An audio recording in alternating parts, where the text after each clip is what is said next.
장사미사 유감. 오늘은 영화 이야기를 하겠습니다. 국내 영화 얘기를 하고 싶은데 국내는 그렇게 썩 좋은 영화가 없네요. 최근에 개봉된 것 중에서는. 그런데 외국 영화도 역시 뭐 좋은 게 없기는 마찬가지인 것 같아서 외국 영화 중에서 고전 영화를 하나 택해봤습니다. 전에 한번 본 적이 있는데 그때는 어릴 때 봤었고요. 그리고 그때는 글쎄 생각이 좀 부족해서 그런지 몰라도 뭐 그냥 재밌었다 정도밖에 없었지 거기에 담긴 의미에 대해서는 그렇게 심각하게 생각해 본 적이 없는 영화였습니다. 바로 1957년도 시드니 루멧 감독의 12인의 성난 사람들 12 Angry Men이라는 영화에 대해서 이야기를 해보고자 합니다. 이 영화는 법정 드라마라고 하기가 좀 그렇죠. 법률에 관한 이야기는 맞습니다. 판결에 관한 이야기를 하는 거기 때문에. 그렇지만은 되게 변호사들과 검사의 멋있는 서로 말싸움의 얘기가 아니고 그거를 보고 난 이후에 배심원단이 한 범죄인에 대한 유무죄를 판결하는 그런 토의 내용입니다.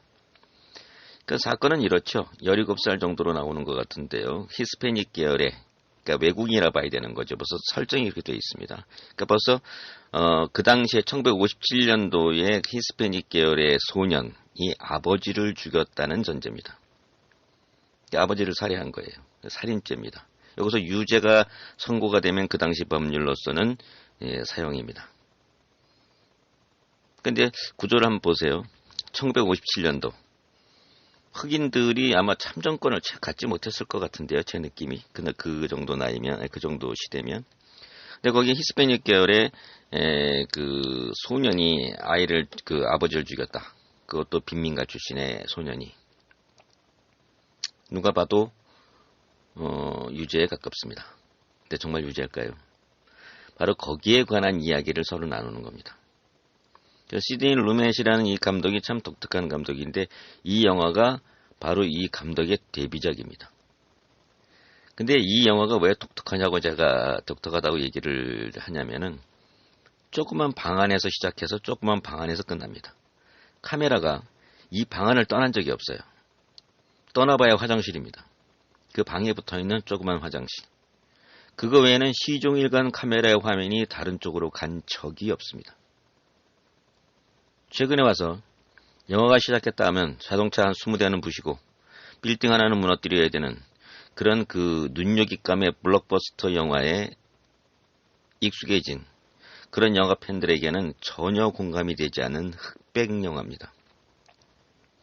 스케일도 없고요. 오로지 대화만 있습니다. 상대방과 상대방, 또 다른 상대방과의 이야기와 이야기의 연속이에요. 근데 이 영화가 상당한 반향을 일으킨 겁니다. 그리고 베를린 무슨 영화제에서 무슨 상도 받았고요. 그다음에 LA 비평가 이런 거에서도 좋은 평가를 받았다고 그래요. 근데 시드니 루멧이라는 감독 말고 또 유명한 사람이 바로 이 영화에 나옵니다. 헨리 폰다입니다. 헨리 폰다는 여러분이 잘 아시는 대로 서부 영화에 많이 나왔었죠. 그리고 전쟁과 평화라는 영화에도 나왔습니다. 그리고 우리들이 잘 알고 있는 브리짓 폰다의 할아버지이기도 하고요. 제임 폰다의 아버지이기도 해요. 그러니까 3대가 영화배우 집안이죠. 좀 특이한 점은 여자들만 그 밑으로 계속해서 영화배우를 했다는 것뿐인데 아무튼 그런 유명한 명배우 지금도 미군이 사랑하는 배우 중에 한 명이기도 해요. 바로 이 헨리 폰다가 나와서 역시 많은 사람들의 기대에 실망을 주지 않고 멋진 연기를 펼칩니다. 그래서 내용은 이렇습니다. 미국은 독특하게 배심원단 제도를 가지고 있죠. 그래서 사실은 판사가 이 판결의 모든 것을 결정하지 않습니다. 그래서 배심원들의 판단을 받아들이고요. 그다음에 재판을 주관하는 정도의 역할을 가지고 있는 걸로 제가 알고 있어요. 우리나라는 그렇지 않습니다. 그냥 배심원들의 의견은 그냥 참고만 할 뿐이지 판사의 판결이나 판단에 영향을 미치지 않는다고 그래요. 근데 미국은 그렇지 않습니다. 잘 아시다시피 그렇기 때문에 배심원단의 결정은 매우 중요한 상황이죠. 그리고 이 배심원단의 특징이 뭐냐면 반드시 만장일치해야 됩니다. 그렇지 않으면 판사에게 다시 또 의견을 구하고 뭐 좀 더 증거를 요구하고 뭐 이런 과정을 더 거친다고 그런다고 하죠. 자, 조그만 방 안에서 1957년도에 조그만 방 안에서 선풍기도 돌아가지 않는 아주 뜨거운 여름밤, 여기서 7시까지 뭐 토의를 끝내자는 그런 대화가 나오는 거 보니까 아마 저녁 무렵인 것 같아요. 한 4시, 5시에 법정을 마치고 그다음에 판결을 하기 위해서 토의를 하기 위한 판결을 위한 토의를 하기 위해서 모였던 시간이니까 대강 그랬던 것 같아요. 그래서 선풍기가 무슨 일인지 고장이 나가지고 돌지를 않습니다. 그러니까 아주 후덕지근한 방 안에서 12명의 남자가 서로가 서로에게 자신의 의견을 이야기하는 그런 내용입니다. 그러니까 영화가 처음부터 끝까지 계속 대화만 나와요. 오로지 대화만 나옵니다. 그리고 뭐 화면에 변화라고 있어봐야 얼굴을 가득히 화면에 채우든가 아니면 그냥 뭐 전체 조금 멀리서 뒤에서 찍는 정도 왔다 갔다 하는 정도밖에 없지 화면의 구성도 굉장히 단순해요. 근데 이 영화가 주었던 충격들이 있습니다. 그거는 진실이죠. 자, 여기서 진실인데 이 진실보다도 더 중요한 게 있어요. 진실에 접근해 가기 위한 조건, 바로 거기에는 편견이라는 게 있고 대화라는 게 있었고요. 그 다음에 설득이라는 게 있습니다. 이런 몇 가지의 과정을 거쳐서 진실까지 가는 겁니다. 근데 이 영화에서 정말로 주장했던 건 그 진실이 이 사건의 진실을 얘기하는 게 아니에요. 자기 편견에 대한 진실입니다. 그 사건은 실제로 그 17살 먹은 그 스페인계 혹은 히스패닉 계열의 남자아이가 아버지를 죽였냐 안 죽였냐 이렇게 썩 중요하지 않습니다. 그리고 또 영화에도 그걸 그렇게 강조하지도 않아요. 여기서 말하는 진실은 여러분들 혹은 우리들 가슴속에 남아있는 혹은 자기가 알지 못한 상태에서 부지불식간에 자신의 판단에 영향을 미치고 있는 편견에 대한 진실입니다. 그거를 깨우치게 하는 그런 영화인 것 같아요. 그래서 처음에는 아주 당연한 이 살인죄 같은 살인죄로 추정되어지거나 혹은 당연히 그래야 되는, 왜냐하면 빈민가 출신이고 젊은 그 아이가 살인을 했다고 추정되는 아이가 빈민가 출신이고 거기다가 유색인종입니다. 히스패닉 계열이에요. 1957년이니까 당연히 천하의 죽일 그런 인종이죠. 뭐 흑인들도 마찬가지였을 거고요. 그런 애가 아버지를 죽였다고 기소가 됐는데 뭐 고민할 필요 뭐 있나요? 그리고 증거도 줄줄이 나왔습니다. 증인도 나왔고요. 완벽하게 이 아이가 살인자라고 가리키고 있어요.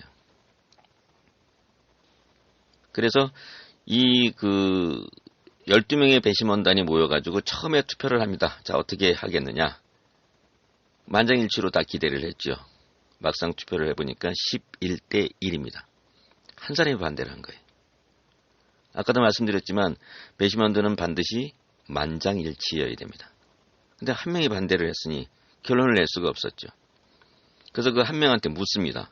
왜 이런 수많은 증거와 정황을 보고도 당신은 유죄라고 생각지 않느냐? 그랬더니 바로 그 반대한 사람, 모두가 예스라고 할 때 혼자 노라고 외쳤던 사람이 바로 배심원 3인가요? 8로 나오는 그 헨리 폰다예요. 헨리 폰다가 이렇게 답변을 합니다. 아주 가볍게 얘기해요. 내가 여기서 나마저 유죄라고 하는 순간 그 아이가 살인자로 죽을 수 있기 때문에. 이것이 내가 실제로 걔가 살인자일 수도 있다. 근데 내가 지금 아무 고민 없이 그냥 그래 나도 유죄구나라고 말을 하는 순간 그 아이는 아무런 누구의 관심도 받지 않고 누구의 검토도 없이 그냥 그 아이는 그대로 형장의 예술로 사라진다는 거예요. 그러니 한 번쯤은 얘기를 해보자. 이렇게 출발하는 겁니다. 아주 가볍게 출발하기 시작했어요. 그랬는데 이 사실에 짜증이 나는 사람들이 있죠. 12명의 배심원들이 다 각양각색입니다. 근데 그 사람들은 저마다 다 자기가 성장 과정이 틀리고 생각도 틀리고 증거를 바라보는 시각도 틀립니다. 근데 아주 진짜 간단한 이야기. 살인자인 것 같고 아니면 살인자이어만 하는 그 젊은 아이의 그 생명을 살리기 위해서 이 뜨거운 여름밤에 더워 죽겠는데 지금부터 그 얘기를 다시 해보자고 하니 얼마나 짜증이 나겠습니까? 그래서 11대 1이라는 그런 그 투표수에 대해서 불만을 가지기 시작해요. 어떤 불만을 가지게 되냐면 도대체 저 사람은 왜 우리 인생을 이렇게 짜증나게 만들까? 빨리 끝나고 어떤 사람은 야구를 보러 가야 되겠다고 생각하는 사람이 있고 어떤 사람은 간단한 이야기를 복잡하게 만드는 사람이 피곤하기도 하고 아무튼 그렇습니다. 근데 이 놀라운 11대 1이라는 숫자에서 결과가 바뀌기 시작해요. 그래서 이 사람들이 서로를 대화를 하면서 자신들의 편견과 진실을 자신들이 어떤 식으로 외면을 했는가 혹은 그 편견에 가려서 자기가 그 진실을 바라보는데 얼만큼 소홀히 했는가를 갖다 깨닫기 시작합니다. 그래서 중간중간 그 투표를 하죠. 그래서 11대 1, 그러니까 11명이 유죄라고 판단하고 1명이 무죄라고 판단을 해서 출발을 했던 이 대화가 중간 투표에는 9대 3, 조금 더 대화를 하니까 6대 6, 결국은 1대 11로 바뀝니다. 그러니까 한 명을 제외하고는 전부 다 무죄로 바뀌어버려요. 대단하지 않습니까? 근데 이 과정이 아주 재밌다는 거예요. 그러니까 지금 말씀드린 대로 그 아이가 정말 살인자냐 아니냐는 그게 중요하지 않습니다. 그 아이의 실제로 살인자 아니냐는 게 아니라 그 진실을 접근하는 데 있어서 우리가 혹시 간과했던 자신들 마음속에 있는 편견, 그 편견을 들여다보는 그런 거에 소홀히 했던 자기 자신에 대한 반성이에요. 그 반성과 여러분들에게 그 진실, 그 자기가 편견에 휩싸여 있다는 그 진실을 인정하게끔 하는 그 과정이 너무나 멋지더라는 거예요. 정말 멋지더라고요. 그래서 어떤 사람은 그 상황, 정황이 이 정도면 이건 뭐 의심할 필요도 없다라고 생각하는 사람이 있고 어떤 단어 같은 것들이 있죠. 그다음에 뭐 단어 같은 게 여러 가지 있습니다. 거기 증인이 둘이 있고 무슨 뭐 아이가 무슨 빈민가 출신이고 그다음에 그 전에 아버지하고 싸웠고 뭐 등등등등 이런 게 있어요. 이런 건 충분한 구조가 있으면 더 이상 볼 필요도 없다라고 생각하는 사람이 있고 또 한 사람은 자신의 경험을 비추어서 얘기를 하는 사람이 있습니다. 근데 결국은 그런 사람들이 다 자신의 경험을 비추어서 뒤집어요. 그래서 안경을 썼느냐 안 꼈느냐 이건 안경 쓰지 않은 사람은 모르는 겁니다. 근데 안경 쓴 사람이 그 얘기에 자기 생각을 바꿔버려요. 왜냐하면 안경을 쓴 사람만이 코 위에 그 눈과 눈 사이의 코 부분이 있죠. 거기에 코골이 부분이 눌린다는 걸 기억을 해내는 겁니다. 왜? 자기 경험상 그게 그런 건 지울 수가 없으니까요. 그러니까 그거에 대해서는 자기 경험에서 오는 진실에 대해서 드디어 문을 연 겁니다. 아, 그렇구나. 이 영화를 보신 분은 지금 제 얘기가 무슨 얘기인지 알아요. 그러니까 실제로 안경을 쓰는 여자가 안경을 벗은 상태에서 범인을 20m인가요? 30m 거리에서 봤다는 겁니다. 근데 그럴 수가 없다는 거죠. 그것도 밤인데. 지나가는 열차와 열차 사이에 창문 사이로 그 소년이 아버지의 가슴을 찌르는 모습을 안경을 쓴 눈이 나쁜 여자가 밤에 그걸 본다. 이거는 논리적으로 맞지 않다고 보는 겁니다. 그리고 그 사람은 경험적으로도 그게 불가능하다고 보는 거예요. 잠잘 때는 안경을 쓰지 않기 때문에 당연히 안경을 벗은 상태에서 그 아이의 살인 장면을 지나가는 기차와 기차 사이의 창문 사이로 불과 몇 초 만에 볼 수 있다는 건 거짓이라는 걸 알게 되는 겁니다. 기초는 자기의 경험이에요. 안경을 쓴 사람, 바로 그 사람의 경험에 의해서 그럴 수가 없다는 걸 알게 되는 거죠. 또 어떤 사람은 자기 야구표가 훨씬 더 중요해요. 근데 시간을 지나다 보니까 이제는 야구표는 사라진 겁니다. 그러니까 야구를 볼 수가 없어요. 거기다 또 비까지 옵니다. 그럼 야구는 이제 볼 수 없으니까 이제는 귀찮아진 거예요. 아까는 야구를 보고 싶어서 유죄라고 빨리 얘기를 하고 떠나고 싶었는데 이제 야구를 볼 수 없게 되니까 비로소 진실을 바라보는 관심이 생기더라는 거예요. 거기서 무죄로 뒤집습니다. 아무튼 뭐 이런 식으로 한 사람 두 사람 이렇게 자꾸 유죄에서 무죄로 바뀌는 과정이 너무 흥미진진해요. 여러분들도 이런 영화는 꼭 한번 보셔야 됩니다. 이런 영화가 진짜 굉장히 좋은 영화예요. 이 영화를 보면서 제가 떠오르는 말이 있었습니다.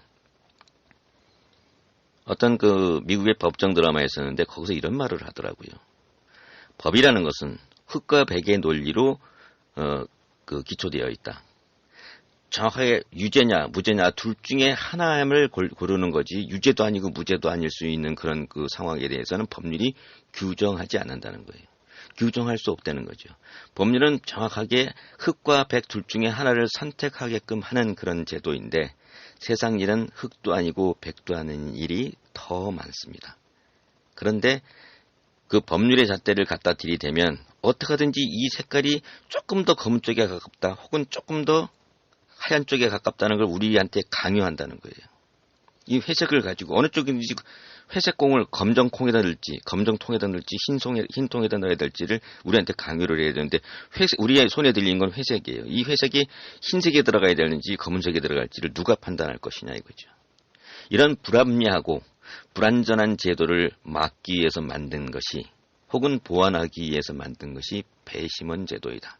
그래서 여러분들이 판사들이 혹시 할 수 있는 저지를 수 있는 실수 회색인데도 불구하고 지 판단에 의해서 검정에다 넣어서 유죄를 만들거나 아니면 흰색에다 넣어서 무죄를 만들거나 그리고 그 회색을 판단하는 그 판단 기준이 외부의 압력이라든가 자신의 어떤 편견이라든가 자신의 출세 욕심이라든가 아니면 여러 가지 금전적인 욕구라든가 아니면 진실을 추구하는 뭐 강한 무슨 집착이라든가 어떤 것이든 간에 그 판사를 흔들어버리는 판사의 판단을 흔들어버리는 그 편견의 위험성을 알기 때문에 배심원 제도를 만들었다는 거예요.